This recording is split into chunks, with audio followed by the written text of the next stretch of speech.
فرض نماز کا سلام پھیرنے کے فوراً بعد کا کیا عمل مسنون ہے، خواہ اکیلے ہوں یا پھر جماعت کے ساتھ نماز پڑھی ہو فوری طور پر؟ صحیح حدیث میں رسول اللہ صلی اللہ علیہ وسلم سے فرض نماز کے بعد مختلف دعائیں منقول ہیں، جس میں اللہم انت السلام بھی ہے، اللہم لا مانع لما اعطیت یہ والی دعا بھی ہے، اسی طرح آیت الکرسی بھی ہے۔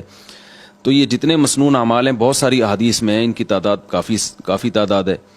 تو اور دوسری طرف احادیث میں یہ بھی آتا ہے کہ آپ صلی اللہ علیہ وسلم فرض نماز کے بعد اللہم انت السلام کے بقدر بیٹھتے تھے اور پھر کھڑے ہو جاتے تھے، سنتوں میں مشغول ہو جاتے تھے۔ تو ان دونوں قسم کی احادیث میں علماء نے تطبیق یہ دی ہے کہ فرض نماز کے بعد کا جو مطلب ہے اس کا مطلب سنتیں بھی اس میں شامل ہیں۔ تو جن فرائض کے بعد سنتیں ہیں تو سنتوں کے بعد تو تفصیل سے تمام وظائف پڑھے جائیں، آیت الکرسی ہے خاص طور پر، اور وہ اللہم لا مانع لما اعطیت والی دعا ہے۔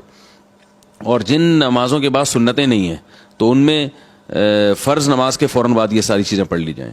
تو عام معمول جو فرض نماز کے بعد بنانا چاہیے وہ صرف اللہم انت السلام و منک السلام تبارکت یا ذا الجلال والاکرام اتنا ہو، اور اس کے بعد آپ سنتوں میں مشغول ہو جائیں، باقی وظائف آپ پھر سنتوں کی تکمیل کے بعد پڑھیں۔ اس طرح سے دونوں قسم کی حدیثوں میں تطبیق ہو جاتی ہے۔